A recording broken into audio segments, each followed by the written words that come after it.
This project shows a real example of how a Florida tile roof can be repaired and rebuilt without unnecessary full replacement. The roof system itself is still structurally sound. The issue is typically found in high water flow areas where underlayment and fasteners begin to wear over time. Our process starts with a full roof inspection to identify the exact sections that need attention.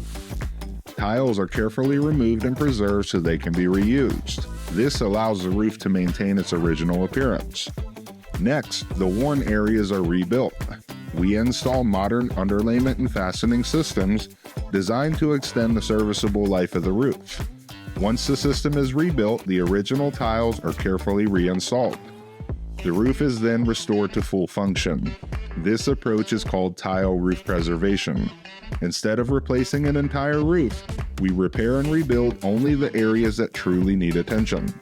For many homeowners across Florida, this allows the roof to remain safe, insurable, and performing as designed. Trust is built in the details. Mike McGilvery Roofing, Florida's roof age law and tile roof preservation experts.